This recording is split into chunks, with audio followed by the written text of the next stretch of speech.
Hey there, and welcome to this week's Sunday Musings, where every week I spend a few minutes talking about things that are on my mind.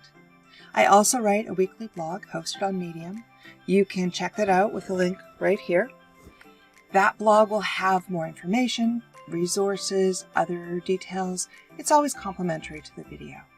And I welcome your insight and feedback either there or here, or check out the end of the video and make an appointment with me on Calendly. I'd love to have a conversation. This week, I want to talk about imposter syndrome. I'm going to tell you a dirty little secret. I don't feel like I'm good enough most of the time. I push myself all the time.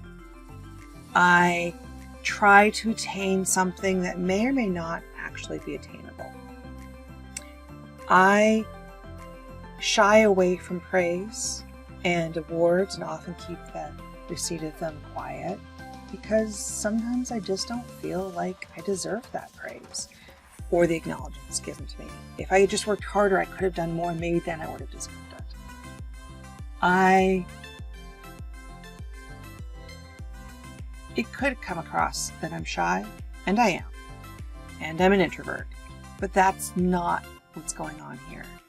I have what is commonly seen or heard of as imposter syndrome. And for such a deadly disease, not really, I'm in good company.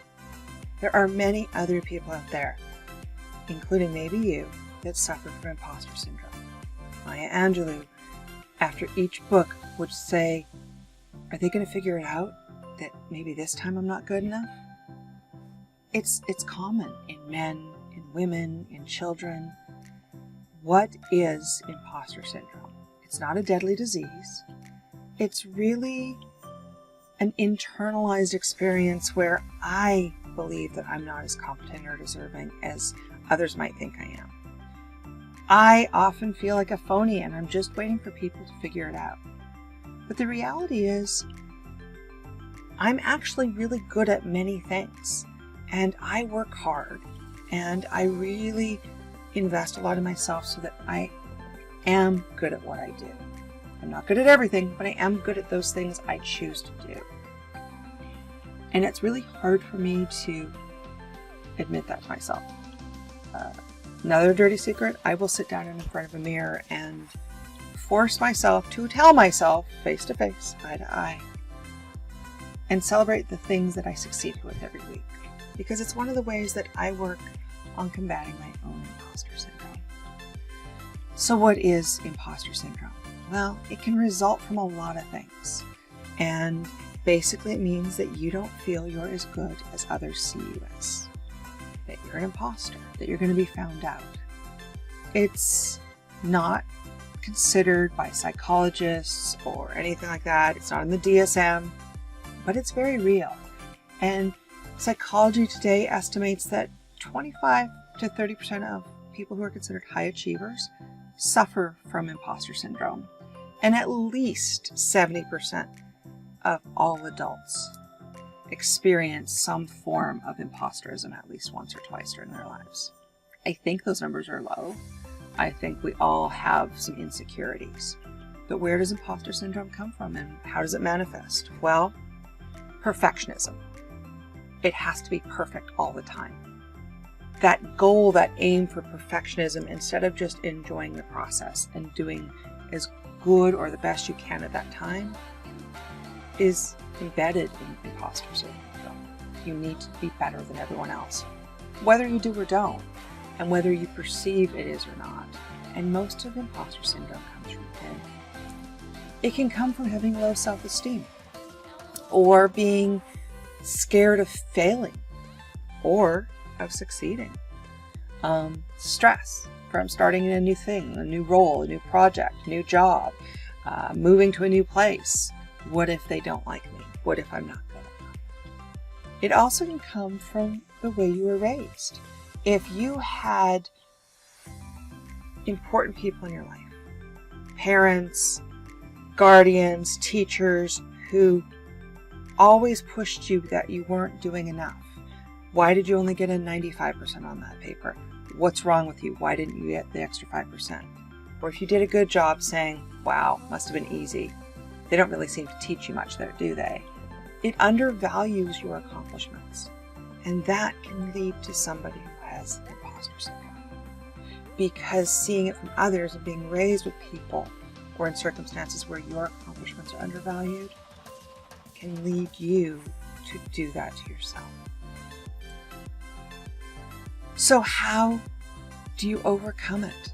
Well, it's going to be a lifelong progress.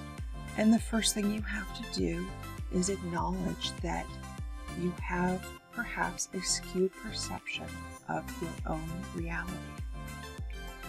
You need to learn when imposter syndrome is running your actions and call yourself out. This is a place where your personal board can be very helpful. Talked about that last week, where your personal board can say, hey, you need to stop. You are actually really an amazing person and doing great work. Maybe your perception of your reality is not accurate. Sometimes you need people to call you out so that you can learn to recognize things. A great way of doing that is creating a sort of a really oddball phrase between friends, so that if they say, aardvark, you're like, oh wow, what did I just say? And it doesn't have to be, it can be immediately in the moment, but it's not calling you out in front of other people like, hey, what the heck are you doing? Because that doesn't always make you feel good either, but it can acknowledge for you or point out to you that something just happened that fell within that imposter syndrome. So it's a great trick. The more you share and speak out about some of the things you do, helps you identify and makes it less of an issue because you share your stories. And that can invite you to share other people's stories and invite them to talk to you. And the more that you talk about your feelings, the more open you become to seeing things. As you share stories, you may hear a story from someone else that gives you that recognition of, oh wow, I do that too. And separating your feelings from the facts of the situation.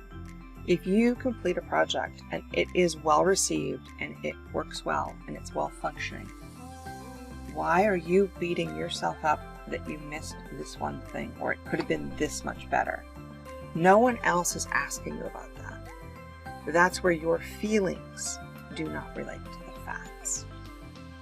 And take some time, like I do, to force yourself to celebrate the things you did well.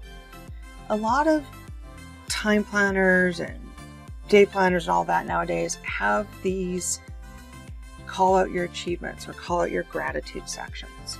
I don't necessarily care about the gratitude things, but really what I attempt to do is take that time every week and call out the 2, 3, 4, 5 things I did during the week that I did well, that I can be proud of, or that somebody else told me I did well, so that I can give myself permission to be proud of those. It's also giving yourself permission to make mistakes. That's a hard one if you're a perfectionist. Give yourself permission to make mistakes. Give yourself permission to learn from those mistakes. The learning is part of your process. Sometimes you need to also take time aside and plan. What does success look for you? If you're starting a new project, what would this look like when it's done? Does that meet the criteria that have been placed upon you when you were assigned this project? And what does it look like? And give yourself some milestones that you can acknowledge along the way that help reinforce to you that I am doing a good job. It's been really interesting lately. I've been asked a lot to speak to young professionals or college kids or junior high kids or high school kids lately about my career and my journey and how I got to where I am today. And the first couple times I was asked, okay, let's be honest, every time I'm asked, I'm wondering, why would anybody care? Why would anybody want to hear my story? But I think it's important And what I've realized when I've shared my story with people is that I learn something about myself every time I do. And I have learned some valuable lessons along the way that I get to share with others. And I get feedback from them that really does help me understand that I have value to give. I was given an award last year at work for basically for just being a champion to my teammates. And it's a very important award to me. And I brought it home and then I tried to hide it from everybody because, well, why would I get something like this? And I realized that my family makes sure that they put those awards out, and I always am like, you can just make those go away. And that's another part of my imposter syndrome, because those awards to me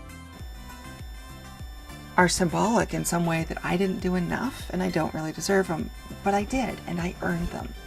And I need to learn to celebrate the things I have done.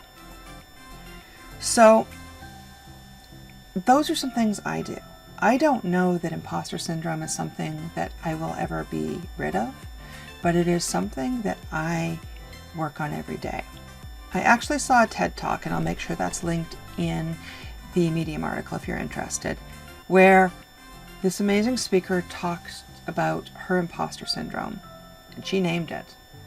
And every time the imposter voice comes out, she has named it and she has a conversation with it. And maybe that's a great idea too. Anyhow, what are your thoughts? Love to hear from you, and happy to share stories with you if it will help you, and to be here as a resource. Until next week, see you then.